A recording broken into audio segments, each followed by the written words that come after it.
Aviation in the 1950s was an industry experiencing exponential growth. Often cited as the golden era of aviation, the post-war boom led to the introduction of the jet, allowing for flying to be more accessible than ever. However, there'll be one accident over the iconic Grand Canyon which would change everything.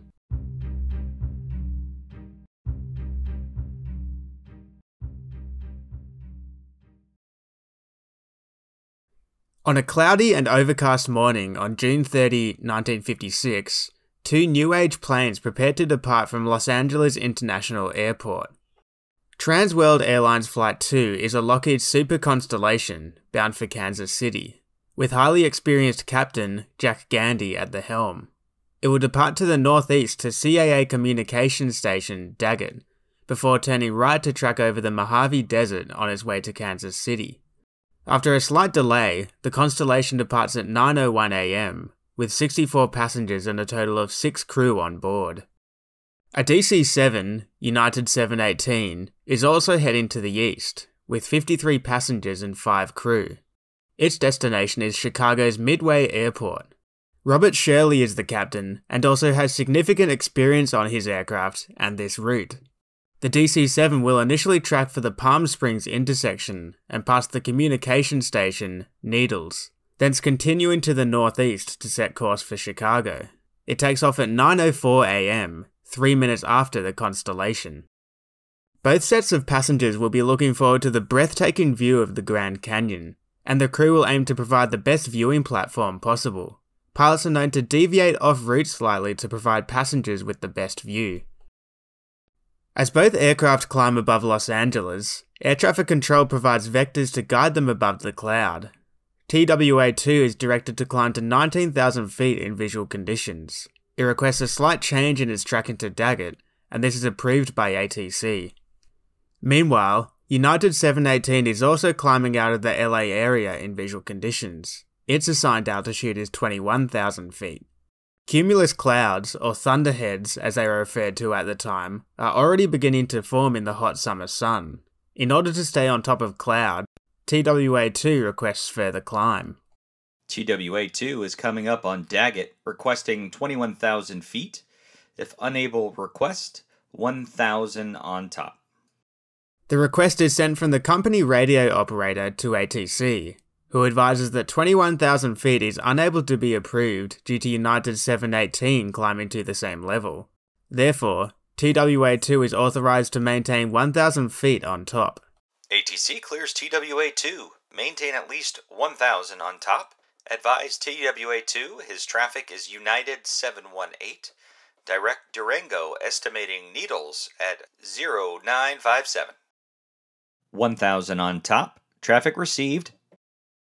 A clearance to maintain 1,000 feet on top allows Captain Gandy to fly at any altitude 1,000 feet above cloud. He elects to climb to 21,000 feet. The pair of aircraft continue along their respective routes, and will leave controlled airspace as they pass overhead the Colorado River. Air traffic control is provided with limited resources in the 1950s, with radar coverage only provided across some areas. Not all of the US's vast airspace can be monitored. As United 718 and TWA-2 go off airways, they will only be in radio contact with their respective companies, who can pass on any requests or instructions between ATC and the aircraft. Air traffic control will not provide any separation instructions, however. Position and estimate information is not accurate enough for ATC to practically maintain separation standards. The overarching principle for aircraft is to see and be seen. Outside controlled airspace, the onus of separation is on the pilots. They need to remain clear of cloud and maintain a constant lookout for other aircraft, as there is no guarantee of separation from ATC. The two aircraft make position reports as they pass over their respective waypoints. United 718 position report overhead Needles, maintaining 21,000 feet. Estimate painted desert line of position at 1031. Durango next. TWA-2 passed Lake Mojave at 0955, 1,000 feet on top at 21,000. Painted desert line of position at 1031. Farmington next. United 718 and TWA2 have the same estimate for the Painted Desert line of position. They are both maintaining 21,000 feet, and their tracks are converging. However, they are only in radio contact with their respective companies, on separate frequencies. Air traffic control has little information about the two flights' planned routes, and likely has no way of knowing where they intersect. The same estimate for Painted Desert may ring alarm bells, but it is a 175-mile long line which the aircraft could be crossing at any point. All aircraft at the time are required to remain clear of cloud when outside controlled airspace. With cumulus clouds continuing to build, both United and TWA maneuver to remain in clear air. The pilots also want to provide the best view for their passengers as they fly above the Grand Canyon.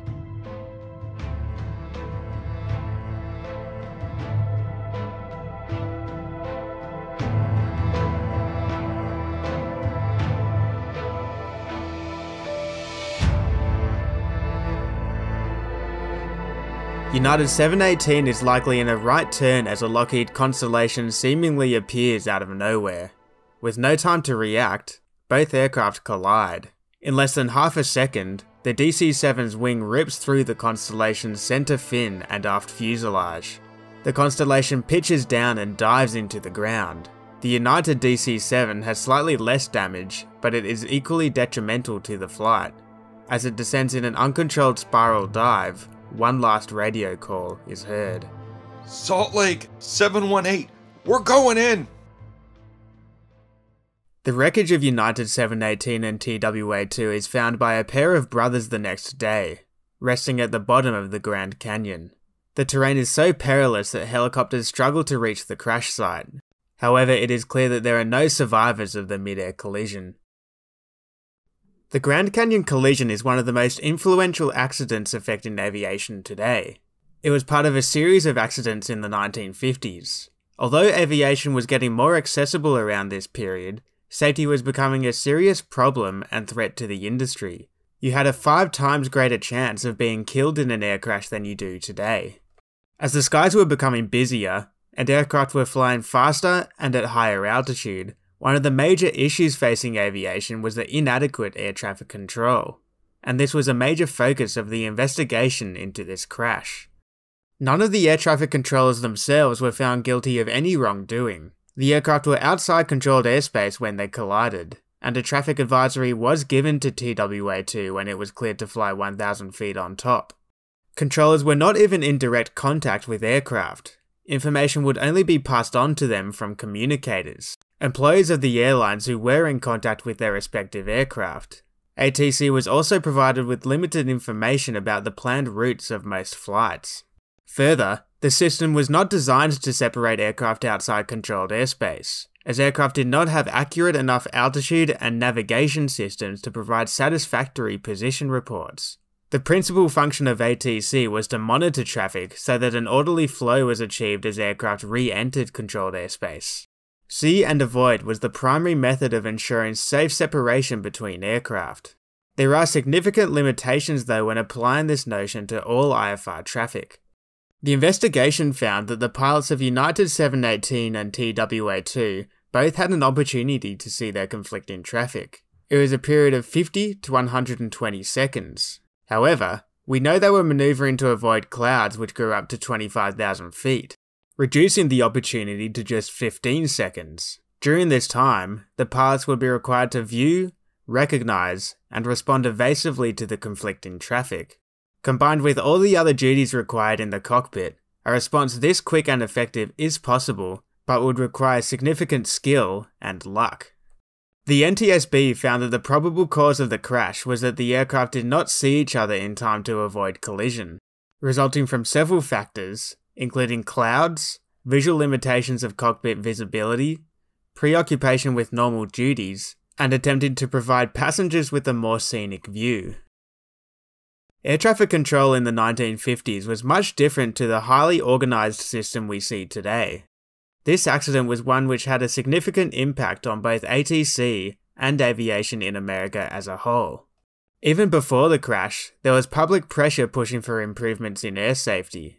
President Eisenhower appointed Edward Curtis, a World War I flying ace, as his special assistant for aviation facilities and planning. Curtis delivered his report in July 1957, and pushed for several innovations in air traffic management, including radar control of all aircraft at high altitudes, more direct high-altitude routes, applying computers to assist air traffic controllers, and introducing a new Federal Aviation Agency. These changes were quickly accepted by Eisenhower and Congress, with $246 million spent on modernizing aviation between 1956 and 1961.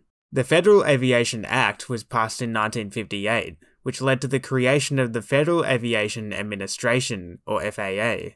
It would be paramount to the success and safety focus of aviation in the US into the future. Today, air traffic control is a highly organised and efficient system. Advanced radar is utilised by air traffic controllers, providing detailed information of an aircraft's position, altitude, and tracking. All airliners are required to fly under instrument flight rules, and remain inside controlled airspace for the majority of their flight.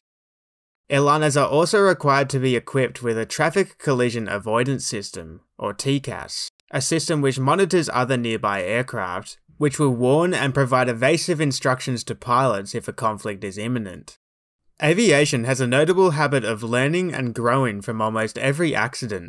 There is almost no way that the Grand Canyon collision could happen today. Perhaps this makes the disaster even more sobering. It is the tragedies of the past which allow the world of aviation to be as safe as it is today.